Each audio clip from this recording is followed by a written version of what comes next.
Baik, Assalamualaikum warahmatullahi wabarakatuh. Perkenalkan nama saya Pandu Vidi, perwakilan dari kelompok 9 studi kelayakan bisnis. Baik, di sini saya akan mempresentasikan soal aspek pasar dan pemasaran.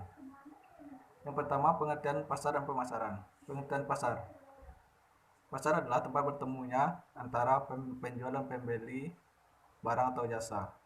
Sedangkan pemasaran adalah proses penyusunan komunikasi terpadu yang bertujuan untuk memberikan informasi mengenai barang dan jasa dalam kaitannya dengan menemukan kebutuhan dan keinginan manusia.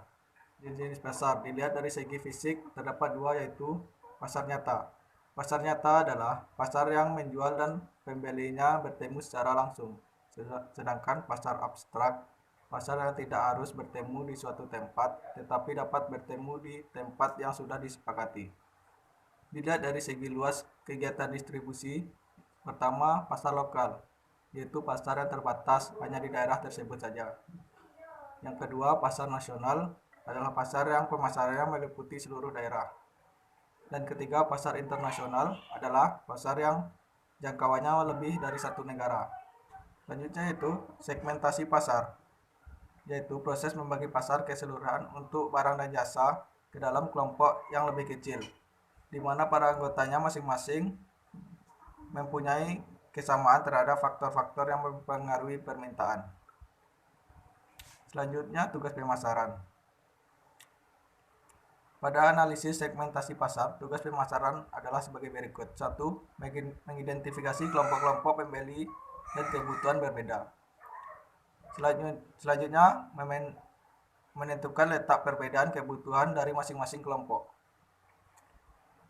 Lalu, menentukan suatu kelompok atau lebih pembeli yang pemenuhan kebutuhannya sesuai dengan kemampuan perusahaan. Selanjutnya, kegunaan atau manfaat segmentasi pasar.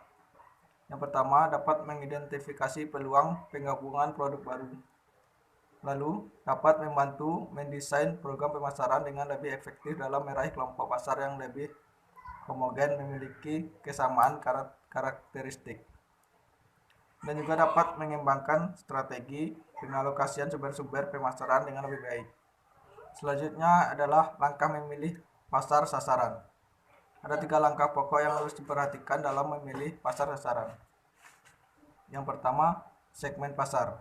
Satu kegiatan membagi pasar yang sifatnya heterogen dari suatu produk ke dalam satuan pasar yang sifatnya homogen.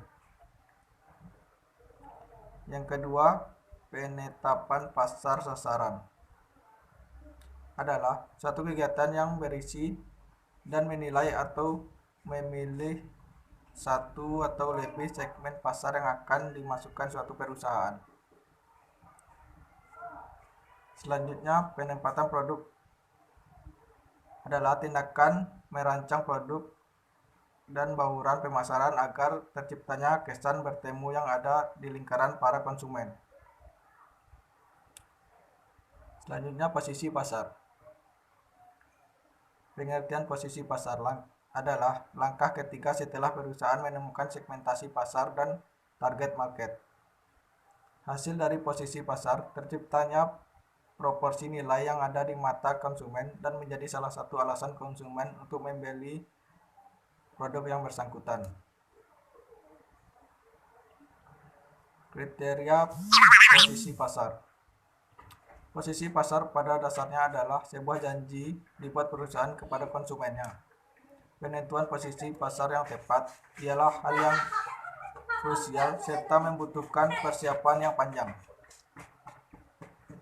Strategi bauran pemasaran. Strategi pemasaran menurut W.Y. Stanton, suatu yang meliputi seluruh sistem yang berhubungan dengan tujuan untuk merancang dan menentukan harga sampai dengan mempromosikan dan mendistribusikan barang dan jasa yang bisa memuaskan kebutuhan pembeli aktual maupun potensial.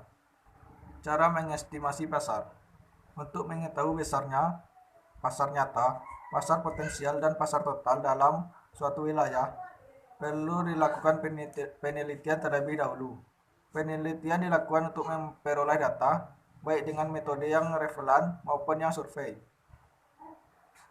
kuesioner, atau dengan kemudian untuk mengetahui pasar nyata dan pasar potensial dapat digunakan beberapa metode, antara lain melalui metode pendapat, metode eksperimen, dan metode survei. Baik, hanya itu yang dapat saya sampaikan. Bila ada salah, saya mohon maaf. Assalamualaikum warahmatullahi wabarakatuh.